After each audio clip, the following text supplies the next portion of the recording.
Bon, on est rassuré de voir que dans le Metaverse, il y a du monde au bar. Donc ça, c'est plutôt rassurant sur le fait que on ne perd pas les fondamentaux. On va continuer de parler du Metaverse comme nouvelle frontière et comme source d'opportunités incroyables pour tout ce que la création française compte de meilleur en termes d'IP, d'œuvres, de culture. On a trois magnifiques speakers pour nous parler de ça. Alors, messieurs, même punition, on va faire un petit tour de table pour faire un petit tour de parole sur qui vous êtes et quel est aujourd'hui, en 2022, l'angle à la fois que vous avez en tant qu'entrepreneur, en tant que décideur des industries créatives, et partager ce que vous pouvez nous partager sur la manière dont vos compagnies investissent le champ et le sujet. Elisha.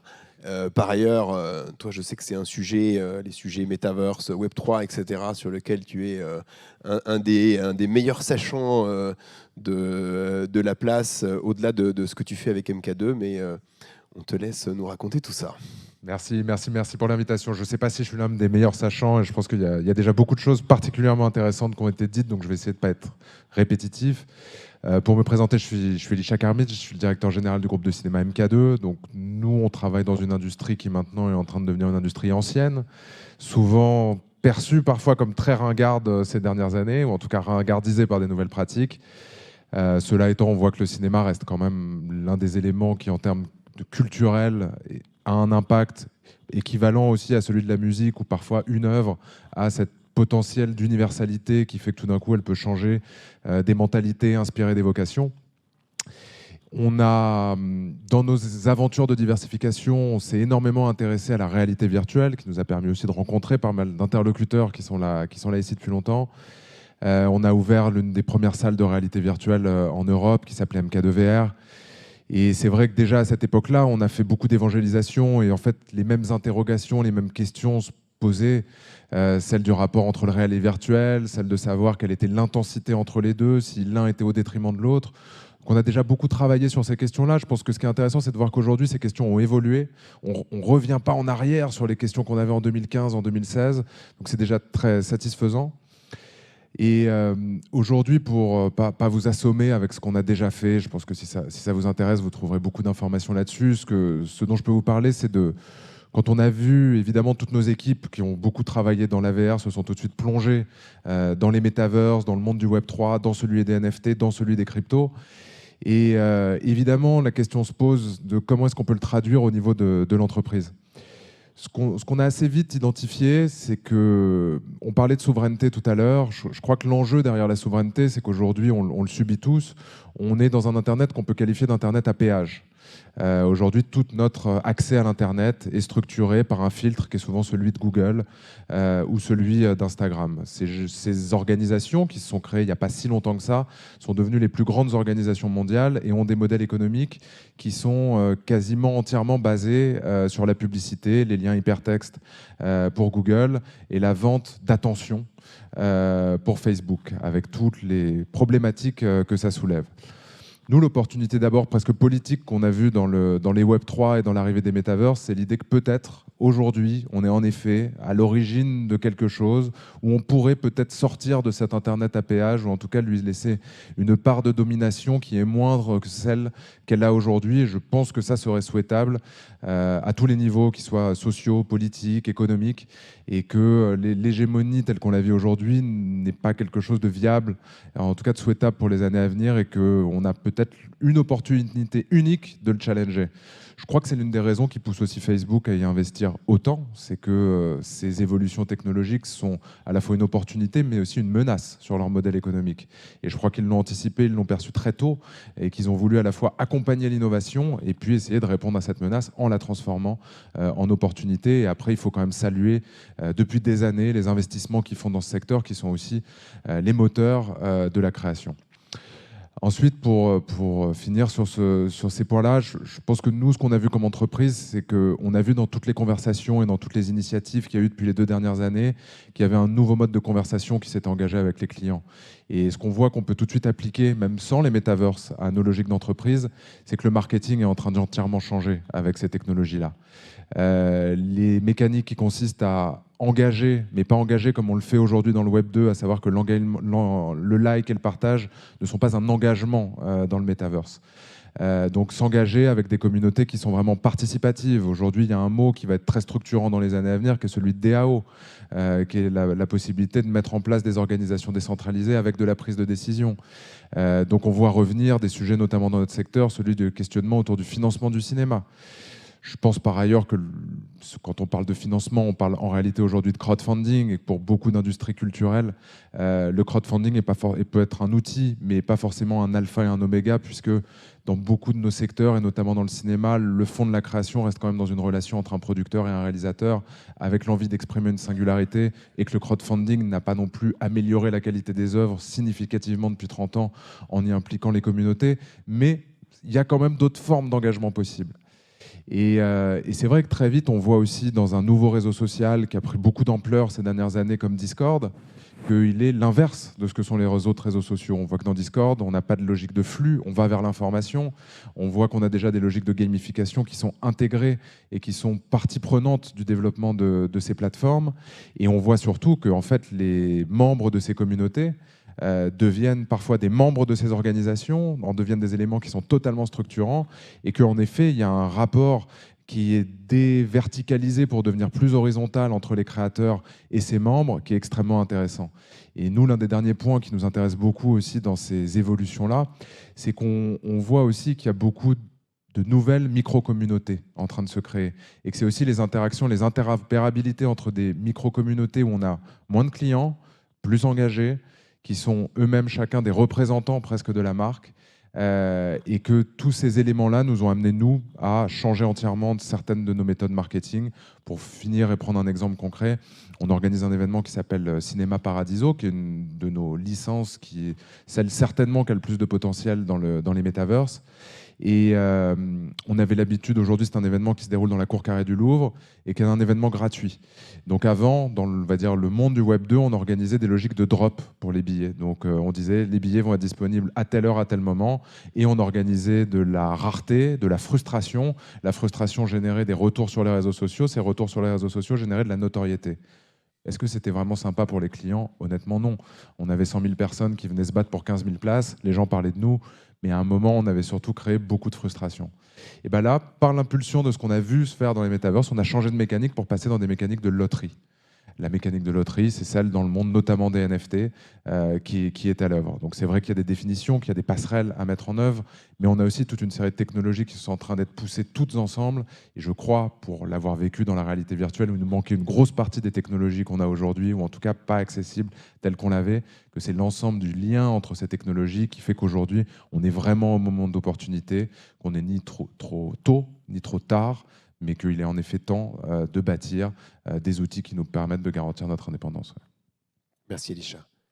Alors Julien, toi, tu as un job particulièrement inspirant et challenging, qui est d'être le berger, le gardien d'un trésor de propriété intellectuelle de la French Touch, qui historiquement sont passés de la case de BD à la série d'animation, du jeu vidéo au parc d'attractions.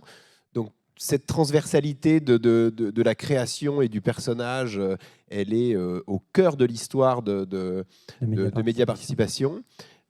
Ces métaverses, ces nouvelles itérations technologiques, pour toi, qu'est-ce que ça représente pour les IP du groupe? Qu'est-ce que ça représente? Est-ce que c'est, encore une fois, une corde de plus à l'arc de la transversalité des IP? Est-ce que c'est quelque chose de complètement game changer? Quelle est ta vision là-dessus? Eh bien, ma vision, elle est effectivement que c'est d'abord une étape de plus dans la stratégie de diversification. Alors, pardon, du coup, j'ai fait l'intro, mais peut-être tu peux non, mais t'as hyper bien, dire un mot sur Média Participation. T'as hyper bien résumé. Donc, globalement, on vient du papier. Média Participation, c'est pas très connu. Mais si je vous parle de Lucky Luke, si je vous parle de Gaston Lagaffe, si je vous parle de Naruto, des romans de Jean-Paul Dubois, je pense que vous aurez tous lu l'une de nos créations. Les livres de cuisine de confinement de les Cyril livres de Lignac, cuisine qui ont quand même sauvé une bonne partie de la population française du breakdown. On en a quelques-uns, on a un catalogue de dizaines de milliers de titres, on a 4000 IP dans le groupe, et c'est vrai qu'on se définit plus comme des raconteurs d'histoires que comme des éditeurs.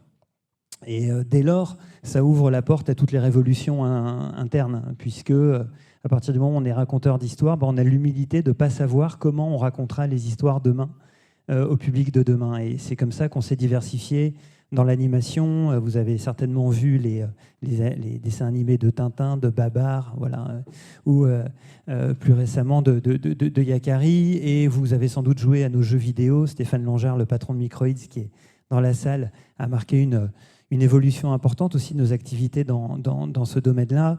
Et on est même allé jusqu'à ouvrir un parc d'attractions dans le sud de la France. Je fais ma petite pub parce qu'il va commencer à faire beau. Je sais que les trains pour Avignon sont pris d'assaut, donc prenez le temps d'aller à Monteux, c'est très chouette, vous passerez un bon moment. On a planté des arbres, il y a de l'eau, c'est très rafraîchissant. Donc oui, effectivement, cette irruption du métavers, c'est une double révolution, je crois.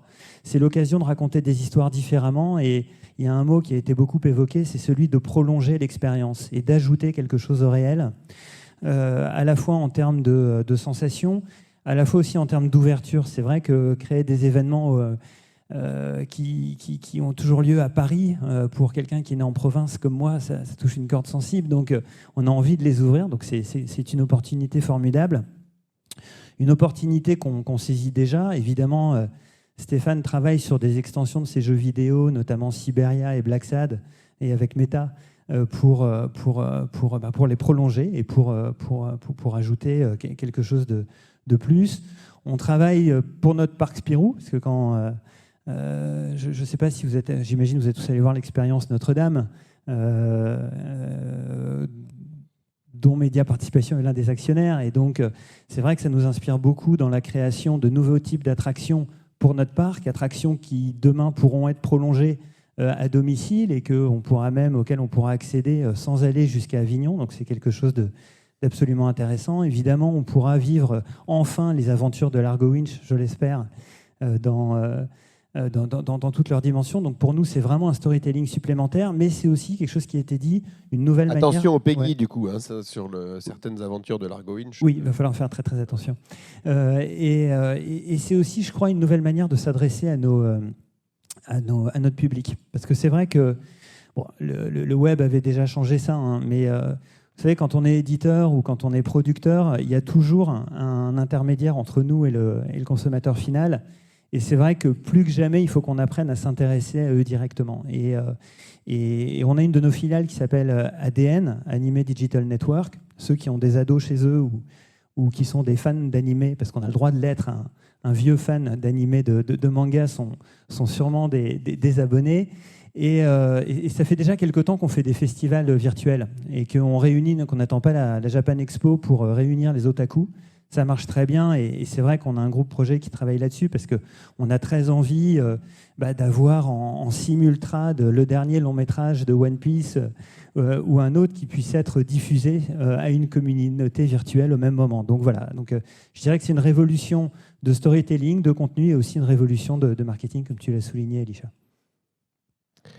Alors Jonathan, comme tout le monde ici, toi, tu as un profil complètement alien et extraordinaire, puisque à la fois dans un label familial qui a là aussi à peu près tous changé nos vies et rendu nos vies meilleures, et en même temps très passionné de tech aussi, donc French Touch et French Tech, ça te parle.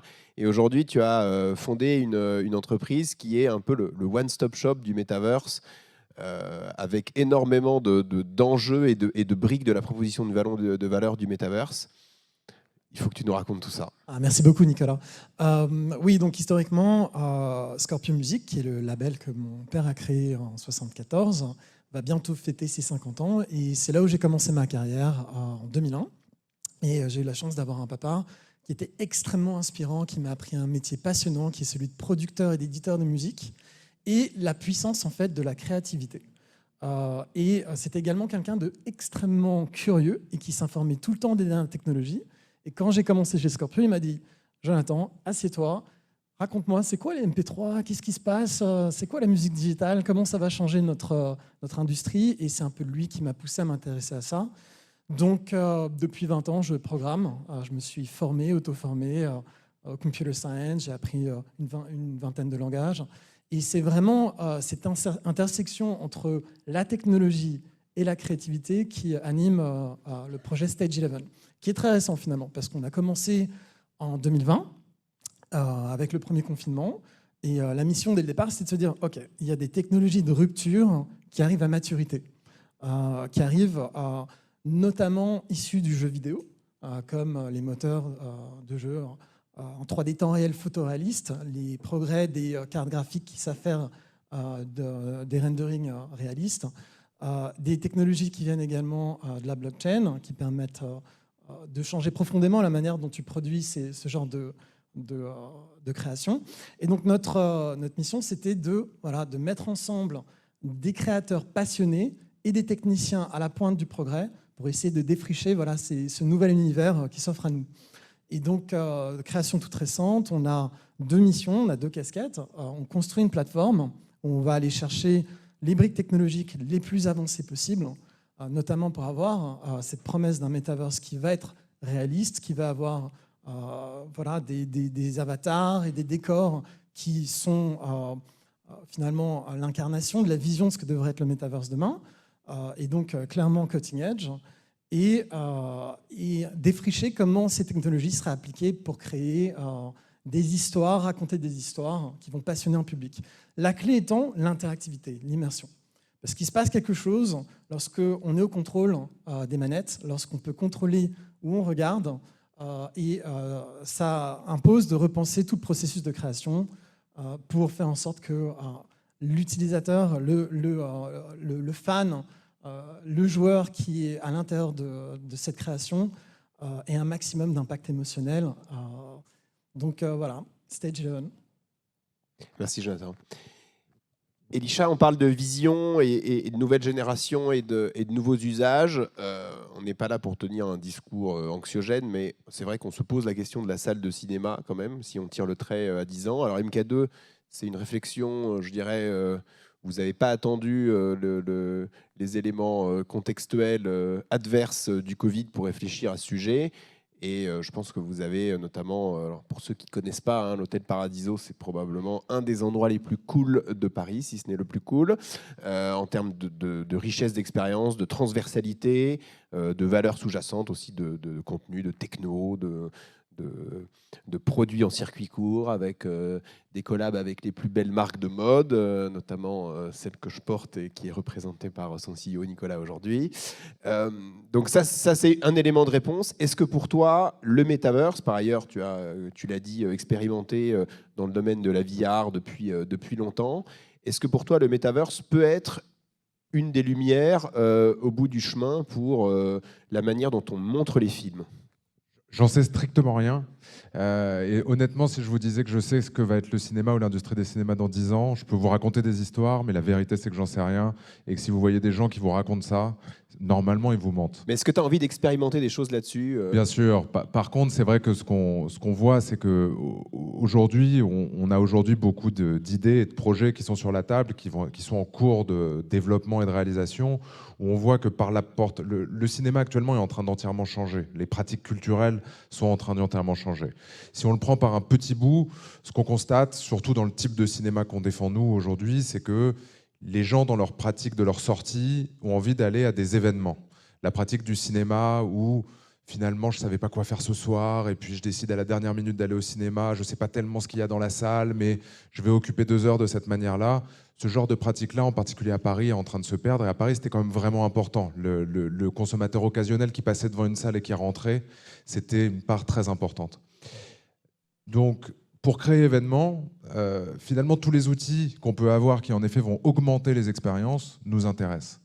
Il y a des outils sur site, mais évidemment, pour nous, les enjeux, c'est on vend dans le cinéma des billets qui, en France, sont à un prix moyen de 6,50 €, où vous allez dans une salle qui souvent a coûté entre 10 et 30 millions à créer, où vous allez voir un film qui parfois a coûté 200 millions à produire.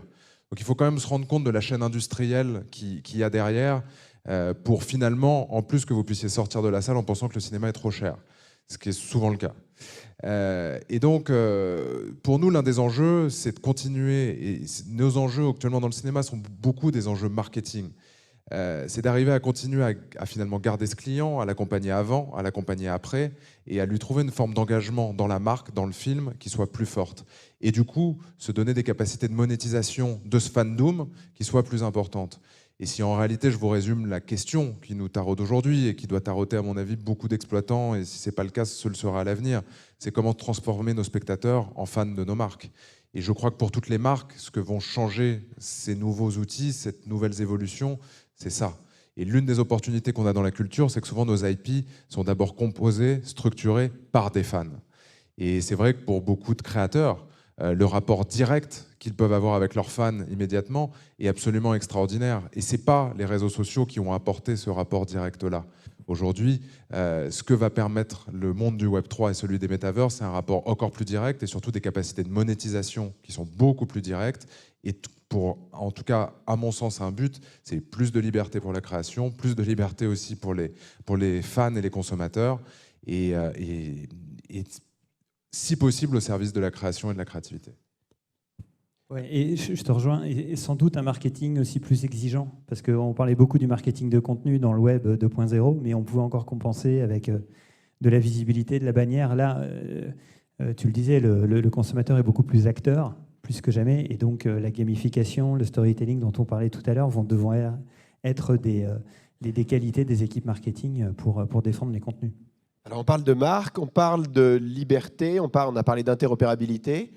Une question un peu piège pour toi, Julien, pardon, mais quand on parle justement de Metaverse, on a cette image, par exemple, dans Fortnite, où on voit un joueur avec un skin de Batman qui interagit avec un joueur avec un skin de, je sais pas, de Captain America. Hein. Donc le contexte, c'est deux grands IP owners qui, normalement, sont des univers parfaitement étanches. Donc ma question est la suivante. Est-ce que dans ta vision du Metaverse, Spirou pourra interagir avec, alors je ne sais pas qui est la distinguée compétition, avec Tintin ou un personnage de comics ou un personnage de manga? Je pense que Super Groom pourra mettre tout le monde d'accord. Qui est le nouvel avatar de Spirou. Oui, oui. Alors, il faut savoir que, on l'a pas dit tout à l'heure, mais c'est vrai qu'on travaille aussi, nous, on travaille sur Unreal, on produit nous-mêmes des contenus, donc on cherche bien à avoir cette autonomie qui nous permet de maîtriser aussi la création qu'on va mettre à disponibilité du public. Donc, charge à nous d'être suffisamment forts pour que nos IP soient demandés par les visiteurs de nos métavers, quoi. Donc c'est vrai qu'on a un gros boulot à faire sur Spirou, mais bon, on en a plein d'autres qui, j'en suis sûr, arriveront à mettre d'accord Batman et Captain America. Si je peux compléter sur cette question-là, je pense que la réponse à cette question, c'est que c'est la décision des auteurs.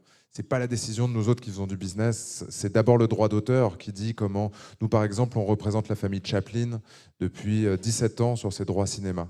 La famille Chaplin n'a jamais souhaité que le personnage de Chaplin sorte des films pour préserver l'original. C'est leur décision. On peut avoir un point de vue dessus, mais à la fin de la journée, ce n'est que leur décision en tant qu'ayant droit qui font et qui continuent à faire vivre ce que font les auteurs. Et ce n'est pas les fans qui décideront non plus. Ça, c'est un choix de chacun. On peut penser qu'à l'avenir, il est bon pour certains projets que les fans décident, et en même temps pour d'autres, penser que c'est pas aux fans de nous dire comment on voudrait réinventer un Picasso, par exemple. J'aimerais ajouter un petit peu une petite contribution absolument essentielle de respecter la volonté des auteurs, le droit moral. En même temps, ce qui se joue dans la création de ces communautés et du rapport avec les fans, c'est de leur donner les outils pour s'exprimer également. Il y a beaucoup de créativité dans les fanbases et souvent, c'est les premiers et les meilleurs experts de l'univers. Et ce qui est enthousiasmant avec le Metaverse, c'est la possibilité de co-construire de nouvelles histoires à l'intérieur des IP, à l'intérieur de ces univers préexistants qui vont nous surprendre et qui vont créer de la vie finalement et un intérêt pour revenir. Donc, se rendre compte qu'on perd un petit peu le contrôle également et qu'il faut savoir le partager avec les fans pour faire vivre ces univers. Je partage totalement ce point de vue, mais je pense qu'aujourd'hui, surtout, et je pense que c'est le but de ce genre de rencontre, c'est d'abord que tous les gens qui s'intéressent à ces sujets puissent se parler, rencontrer des gens intéressants, se parler, qu'on puisse se parler entre nous, parce que ces sujets sont tellement nouveaux que parfois avoir une discussion intéressante n'est pas si évidente que ça. Et je pense que So far, so good. ce à quoi on va assister, c'est surtout toute une série de générations d'entreprises qui sont metaverse, crypto-natives, Web3 natives, et que celles-ci vont pas forcément être aussi intéressées qu'on le pense par les IP préexistantes. Il y a beaucoup de choses nouvelles qui vont arriver et que celles-ci vont peut-être s'intégrer aussi à des IP existantes. Mais ce qui est intéressant, c'est pas l'adaptation de ce qu'on a fait avant dans ce monde-là. Je crois que c'est surtout ce qu'on va arriver à créer spécifiquement pour ce nouveau médium qui va être le plus décisif. Après, pour ça, il va falloir créer des carrefours de trafic. Et pour créer des carrefours de trafic, il est indéniable que de pouvoir se référer à des choses qu'on connaît est plus intéressant. Alors, ça peut peut-être nous faire rebondir sur un dernier point où je ne résiste pas au fait de vous avoir tous les trois et de vous poser la question. Jonathan, tu en as un petit peu parlé et je pense que c'est un des sujets qui n'est pas peut-être un des moins tarte à la crème du Metaverse, mais qui, je pense, est quand même assez fondamental. C'est le sujet de l'esthétique du Metaverse. On a des univers qui sont cartoonisés un peu, on a des univers qui sont voxelisés, on a des univers qui sont plutôt photoréalistes, c'est plutôt l'angle de Stage 11. Encore une fois, c'est quoi votre angle sur le sujet? Est-ce que, alors après, Elisha a raison, on ne pense qu'à par rapport au modèle ancien, donc peut-être que l'esthétique du Metaverse, il est aussi à advenir comme le Metaverse lui-même. C'est quoi votre angle sur le sujet? Oui, il y a un point d'inflexion grâce au progrès technologique qui rend possible une liberté dans la manière dont on va raconter des histoires et incarner nos univers. Avant, on était condamné par les limitations en termes de puissance, en termes de capacité de rendu, à un certain style. Et ça commence maintenant et ça va s'accélérer dans les 2, 3, 4, 5 prochaines années. La question technologique de est-ce que j'arrive à faire des belles images ne se posera plus. Et il va y avoir il y a déjà une sorte d'alignement des technologies nécessaires à créer des images, par exemple dans les tournages de cinéma ou de séries, l'extension des décors en utilisant des technologies de 3D temps réel permettent de révolutionner la manière dont tu fais des productions. On a vu ça dans tout type de production. Et ce sont les mêmes techniques qui s'appliquent dans le métavers demain également. La clé, c'est de pouvoir offrir les outils aux créateurs pour raconter l'histoire qu'il veut créer. Que ça soit en cel shading, en voxel ou en photoréaliste, peu importe, à partir du moment où c'est authentique. Mais cette liberté, elle ne devient possible que maintenant. Et c'est ça qui est très excitant avec l'époque dans laquelle on est. Donc, sur l'esthétique, ce qu'on peut constater, par exemple, en tout cas dans notre secteur, c'est qu'aujourd'hui, Amazon, en tant que site internet et même Amazon Prime, est loin d'être ce qu'il y a de plus beau, mais c'est certainement ce qui marche le mieux. Donc la corrélation entre les deux ne va pas toujours de soi, par ailleurs. Cela étant, je pense que les questions intéressantes qui vont se poser dans le Metaverse, c'est finalement en partie les mêmes que celles qu'on se pose quand on crée des lieux de vie. Quand on crée un lieu de vie, on se pose la question des spectateurs. On se pose la question de là où ils rentrent, de là où ils sortent, de là où ils s'arrêtent, de là où ils ont une respiration, de ce qui fait que c'est agréable, de comment on se ressent dans l'espace. Donc on a toutes les références qu'on a dans le monde réel. Et je pense que toutes ces références-là sont en train d'être entièrement réinventées. Et à ce titre-là, les jeux vidéo nous en apprennent déjà beaucoup. Et en tant que représentant de l'industrie du cinéma, on m'a posé la question dans une conférence qu'on faisait il n'y a pas longtemps, quel serait l'art majeur de ce siècle? Je crois que pour moi, en réalité, il est évident que l'art majeur, c'est celui du jeu vidéo. Aujourd'hui, c'est celui qui est à la fois le plus transversal, qui a cette capacité de storytelling et qui redevient aussi un art total qui peut intégrer à la fois le cinéma, la musique, la création digitale. Et l'importance que c'est en train de prendre et que ça a déjà prise est telle qu'on ne peut pas nier qu'aujourd'hui, la prédominance de ces usages-là et de ce que ça a déjà créé vont avoir un impact pour les dizaines d'années à venir. Julien? Oui, pour nous qui gérons des marques, des créations, mais qui deviennent des marques et qui sont transgénérationnelles, qui ont des codes très forts, ce sera un défi pour trouver une cohérence. Et il faudra systématiquement se poser la question avec les ayants droit, les auteurs, qui font partie de la boucle, pour qu'ils se sentent à l'aise avec ce nouveau mode d'expression. Mais toute adaptation est une trahison. Donc on a aussi l'habitude de jouer avec, et puis toute contrainte est une manière de retrouver de la créativité. Donc je vois ça plutôt positivement. Merci infiniment à tous les trois. Est-ce qu'on prend une question et demie pour le timing? Ah, monsieur, vous êtes en monopole, là. Et la première était bonne, donc ça va. Vous avez beaucoup insisté sur le droit d'auteur, mais est-ce que vous pensez que les sociétés d'auteurs actuelles sont prêtes et capables à légiférer? Je pense que c'est à elles de s'adapter. D'accord. Ok, merci infiniment. Vas-y, J'aimerais juste bien sûr. apporter un écho à l'intervention de Jean-Michel plus tôt aujourd'hui. Deux éléments clés. Le premier, c'est ne pas juste recloner les expériences actuelles, mais se rendre compte que finalement, ce sont les règles de l'espace et du temps qui ne s'appliquent plus dans le Metaverse et que donc, il faut réinventer la manière même de concevoir une expérience, plus nécessairement statique dans une salle. On peut voyager et on peut faire rêver.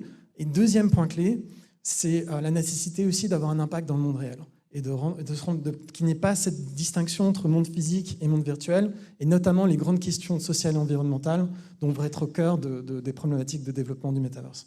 C'est clair. Alors, c'est pas une note de bas de page, hein. Simplement, Jean-Michel et Jonathan, on est bien d'accord que c'est absolument fondamental. On va aussi aborder ces sujets dans les prochaines conversations. C'est clair que je pense que ce serait un tout petit peu tarte d'imaginer le Metaverse comme une utopie, mais en revanche, c'est quelque chose qu'on construit nativement, et donc il y a tout un tas de sujets qu'on n'a pas extraordinairement bien adressés dans la vie réelle, les sujets de sustainability, les sujets de harcèlement, les sujets d'apaisement des interactions sociales, des sujets d'inclusivité, de diversité. Et je pense qu'une des opportunités de ces univers, c'est de les traiter nativement et donc de manière plus efficace. Merci infiniment à tous les trois.